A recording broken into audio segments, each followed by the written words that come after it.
Stop. Give it up for Ryan Reese. That was Ryan Reese right there.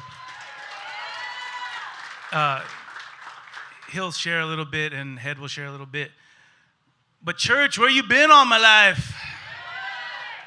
I've been looking for a church like this for 30 years.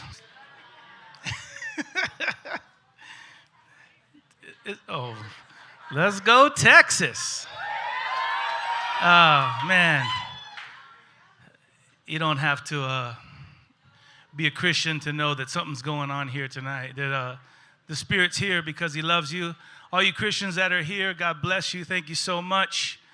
But I'm here to speak to those who just kind of came here because they knew Head was going to be here. That guy from Korn's going to be there. Well, listen here, buddy. We duped you. You're going to hear about Jesus tonight. I'm just kidding. We didn't dupe you. There's no coincidences in the kingdom of heaven. If you're here tonight because you just think Brian is super cool, which he is, it's because the Lord has drawn you by His Spirit, because tonight's the night, and today is the day of salvation, and He's calling you back home. So welcome. You are welcome, friends. I wish that we can take everything that we feel right here tonight, the style. We had one style of music and another style of music, a bunch of crazy rock and roll guys up here. I wish we can take what we feel right here in the Spirit of Jesus, which is just so universal. It's for everybody. I wish the way we feel right now, we can take that to the world, because they don't want to walk in here because of why? We've done a bad job. We've done a bad job. We've done a bad job at welcoming people just the way they are. We say we know who Jesus is, but yet we make up so many rules and regulations, and we fight about so many things, and we're divided about so many things, other than the fact that without Jesus, without His grace, His mercy, His forgiveness, without the knowledge of that the people right here in Galveston and Houston, our kids, people all over, will go to hell without Him. And I'm not saying that because I'm a condemning person. Jesus did not come here to condemn. But if I believe that, this is a beautiful story. If I believe it, it's a beautiful story. I judge nobody. I am the worst of all of us. But because I've experienced His grace, His goodness, His love, His mercy, but along with that is His truth. And sometimes His truth is a big pill to swallow.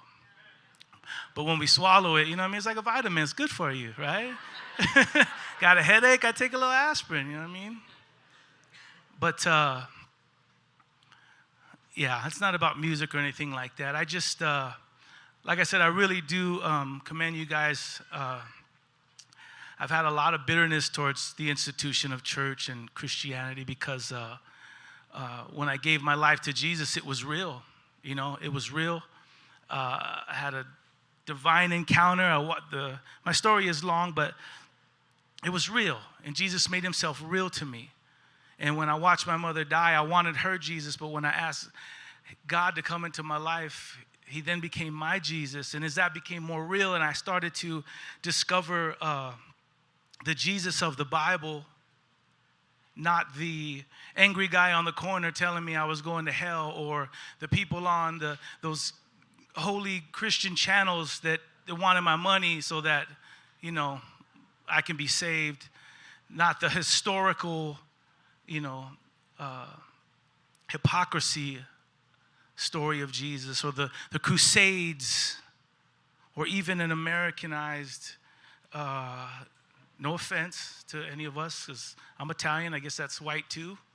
I mean, I'm all mixed up, but I'm all mixed. I'm a mutt, all right? I'm from every continent, everywhere. But this American blue-eyed, blonde-haired Jesus, I had a problem with all that stuff.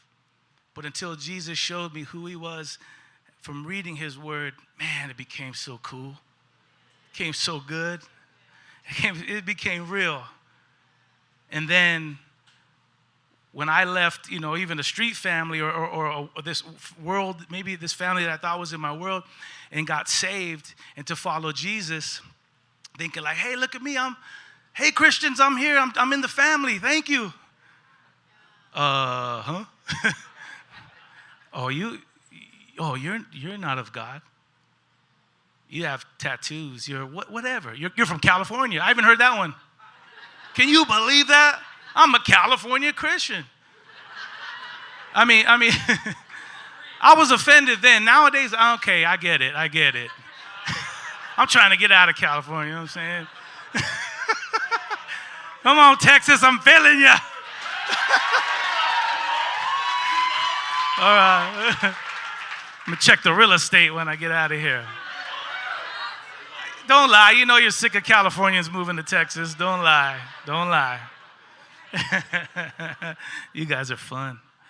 But nobody likes to be rejected. You know what I'm saying? I thought I was joining a family. And then just to realize that there's so many rules and regulations. And it's not even of God. It's not even the Bible that I'm reading. I'm conflicted. And then all these things are happening to me, and I'm like, I'm not a spiritual giant. Even then, I'm 30 years deep in this. I'm still not a spiritual giant, but I knew that God took me out of my comfort zone and said, when I started to experience Him, it was just, Lord, okay, then use my life if you can. I got nothing to give you, but if you want to use my life, Lord, it's yours. It's yours. And before you knew it, I was like, again, long story, but so many coincidences. I'm not one of the guys that said that God told me, and I seen all the signs and whatnot. I wrestle every day. Lord, is this you? But when you know, when you just kind of know. I was telling a friend earlier when people were like, years later, I can't believe you guys made it and so successful or whatever. And they think that they're so shocked by that. I was more shocked at the fact that when I was 19, I heard a small, still voice in my heart that said, you were going to be in this band and you were going to share my son. I was more shocked that it came true. That's it. I still don't care about music. I mean, I love music, don't get me wrong. I never thought I was going to leave San Diego, so, But to go around the world, sell lots of records, and just do some really cool stuff, that's amazing. But the fact that, I heard God's voice in my heart, which was, to this day, still one of the most exciting things. Everybody's got big testify stories. I'm like, I don't know. God told me go this way one day, and I did, and I'm just so happy that I did. That's all. But the reason why I did it is because this Jesus that I was experiencing, I wanted my friends to experience it. I wanted my neighborhood to experience it. I wanted my community, my city. Never did I think I'd ever leave. I never thought I'd leave the hood, you know what I mean? But God was faithful, and it's not because of anything I did. I'm not even a good singer, you know what I'm saying? Has nothing to do with me. It has nothing to do with me. It has because God, I'm all, even now, 30 years, I'm like, Lord, why? Come on. I'm still, man, I'm just a dude. But I'm so grateful, God. He looks through all the stuff that I go through in my head and sees my heart. And I'm just grateful that God still uses us. But the reason why I'm here is because we need to do this outside. Did you know we did this 2 nights ago at a bar in Houston? I don't know if you've seen the pictures, but there was like over 100 people that came. Come on. It's so good. It is so good. But they need to know, they need to know that we love them. They need to know that we accept them. They need to know that Jesus is here for them and He wants to use their lives. And I just want the world to know that. I know you guys do too, but sometimes we get so caught up in this religious system that whatever, we just kind of roll with it. It's not even malicious. At least what is sometimes, but not all. I think all of us, we're not malicious. It's just, we're just comfortable, that's all. And it's what it is. But we got to hang out at the skate park a little bit earlier too, and all these kids, man, they just want to be loved. There's kids smoking weed, they cuss and whatever. Like, that don't even bother me. It's not my job to tell them, hey, this is how you do. Listen here, kid. I mean, if it was my kid, you know what I'm saying, I would have been like, I will whoop you. But that's not my kid. But he's like, but so I got to, But once he, figures it out, then, and, it's our job to keep him accountable, that's for sure. And I hope that some of you guys might have showed up. I don't know. But even in that moment, just loving them and giving them a skateboard, a T-shirt, whatever, just a little trick money, speaking their language, because we're not faking it. I mean, we do really speak their language. They just don't even, they don't even know that. They don't even know that we actually, are from the streets. We actually like skateboarding. We're actually a lot like them, a lot older, but a lot like them. But they just want to know that people care for them. So we didn't even come in there with the Jesus talk. It was action first. And it was like, hey, well, just so you know, this is a quick little story, whoop-de-whoop, blah, blah, blah. Hey, Jesus loves you. Hey, come out, hang out tonight. We even introduced him to a pastor friend of ours at a church. And we're like, man, this community loves you. Because once we leave, we might be able to DM once in a while, nowadays, and say, hey, how you doing, kid? Everything cool? But you need somewhere you can get plugged in, be accountable, and learn what it means to follow Jesus. Because a lot of times it's just like, y'all need to get saved. How many people are saved? Cool. And you go, and everybody leaves. All right, we saved the whole city, and then now let's go on to the next city and have another hallelujah Jesus party when all these kids or even people are still left with, what do I do next with this? So, anyways. To the whosoever, it's a vision that God put on my heart. Ryan and I, and even in Head, were co-founders. It didn't even start as a movement. I was just in a place in my life where I was just like, God, I need to be around real people, man. Because this religious stuff is eating me alive. And I'm realizing that it's getting in the way of you and my connection. Our intimacy is being ruined because I can't take my dang eyes and I can't stop pointing the finger at people that say they know Jesus and they're jacking things up. And trust me, I've jacked a lot of things up. I'm not saying that. I am not condemning nobody. I am not perfect by any means. But my heart hasn't changed. Why can't we do better? I'm not saying why can't they do better or you do better. Why can't we do better? Can we break bread, have some conversation, try to figure out how can we do better, right? But it was just for to like. We've so much. My young friends all here, like we hang out, and it's like, man, you guys are different. Like you're so used to a religious system that you can't even breathe. There's no freedom in it. And then you hang around some real guys, and it's like, I guess it is kind of cool to love the Lord and follow Jesus. All right, I'm in. You know what I'm saying? I've been screaming that forever. I'm ready to die for this thing. Where am I gonna go? I love me some Jesus, man. I just trying to figure it out on the way. That's all. But my heart, it's never changed. Whosoever it was just a people. I just wanted to be around real people.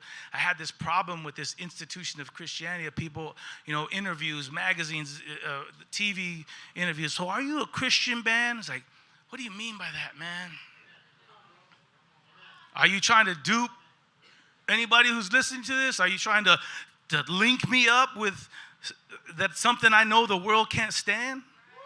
Because if you want to define that, or you want me to define that, I will. But you're not really asking me. I'm like, come on, homie, is this a music magazine, or what do we? You want to talk about music? If you want to talk to me about Jesus, we can step aside and be real about it. But if you want to, blurry up the picture. You know how many times we've shared Jesus in the magazine and then you read, look what Sonny Sandoval said about Britney Spears and what he thinks about gays. Like, what? After that, I started asking interviewers, can I see your ID? Okay. Before we start this interview, let me check out. Okay, 478 South Street. Okay. All right, cool. What's the first question? Like, you ain't gonna, come on, man. Like, what do you think this is? I don't even know where I was going with that. Oh, defining Christianity, yes.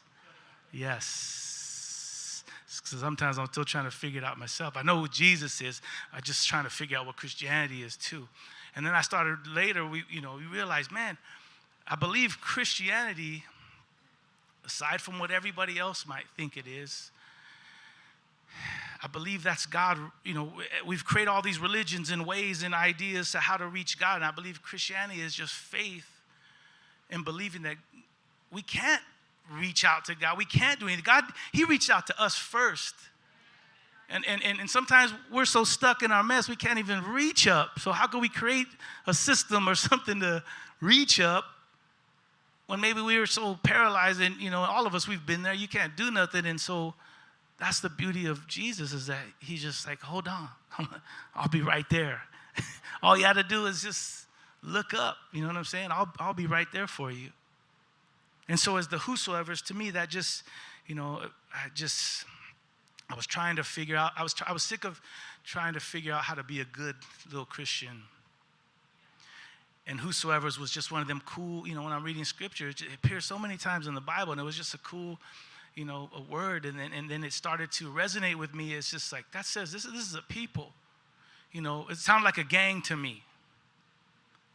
And I think that, for lack of better words, I really believe that's what we should be. And when I say gang, I mean just unified with one heart, one mind, and one soul.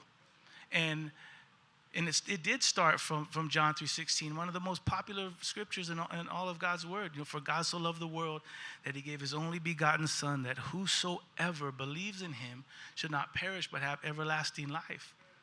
So that's God's cry, just saying, whosoever, anybody, I don't care what color you are, I don't care what's your political ideas, I don't care, where you come from, I don't care, I won't even say, I just don't care.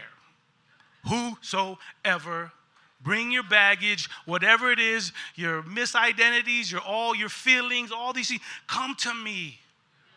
Come to me and believe in my son, and I'll meet you there, and I'll show you who you are. But we've gotten in the way of that, and it's like, you need to do all these things before. Boss, hold up. Oh, yeah, the boss won't see you right now. I just want the world, I still, 30 years later, I still just want my friends to know this Jesus that man, has been so good to me, and he's blessed me. And so anyways, in doing that, I needed to be around real guys and real girls that didn't speak Christianese, and I knew they were just as broken as me and rough around the edges, and I like that, man. Some of you good holy people might not like that. I like it. I like knowing that I'm not so bad all the time, and I am kind of on average pretty normal, and I can actually hang around and we could talk real and be comfortable. Just be comfortable, be comfortable living with each other and talking, and just I'm excited. And I didn't come here because I have, I'm important and I'm so holy and righteous and good. Or I have so much to give. I came here to be filled up. When I hang around real men and women of God, I get so much. Because I'm so used to people telling me that I'm not of God, my music's not of God, all this stuff. So when I actually do get around people that love God, and I know they do, and I think they're legit, and they love on me and pray for me instead of condemn me, man, that's like, I'm just a rose in a garden ready to take off. You know what I'm saying? And I know Head's still going through that stuff. He's still going through stuff, and he said it the other day, we're tired, man. I'm tired. I'm tired of arguing and fighting.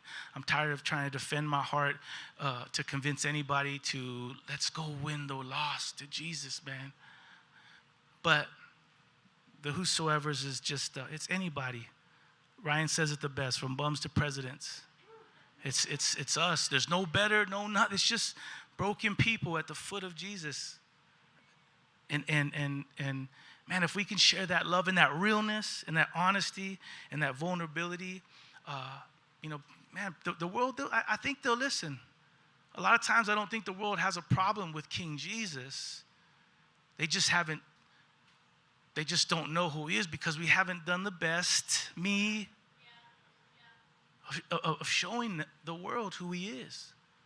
And I got a lot of stuff to work on myself. I talk to myself before I talk to anybody else. But I love being around these guys, and their hearts are genuine. Our vision is that that we will just come together. That's it. We don't make no money. We've been doing this for over 12 years, 13 years. We still do our thing. You've seen Ryan on there, because Ryan, I love that guy. He's given his heart and soul into this ministry and this movement. And the thing, whosoever, it's not this movement. It's whoever you are, wherever you are. If you're a doctor, lawyer, teacher, truck driver, garbage pickup, street sweeper, whatever, you are whosoever. If you are excellent, you have peace, joy, you love God, you follow God, people will see your actions. They will see the joy, and then you are whosoever. It's not this, I'm a Christian and get out of my way because you little heathen. It's just, I'm better than you.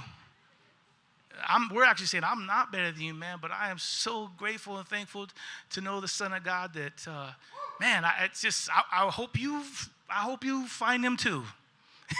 And if you want to hang out with me, I'm cool with that. You know what I'm saying? Let's break bread. Let's talk about Jesus. I don't care what religion you are, what you identify with. If you're this or that, I want to talk about Jesus, because he will clean it up for us, and he will make it all make sense. So I love you guys. Thank you for letting me to come to your town. Remember, you got a lot of young people and everyone around here that they need you. They need you, family. Like they're looking for Jesus, and they have to see him in you guys. Mistakes and all. Uncertainties and all. Baby Christian, experienced Christian. They need to see, like, okay, I can do this. I really can be a part of this family. They need to feel welcome. And so thank you for making me feel welcome here tonight.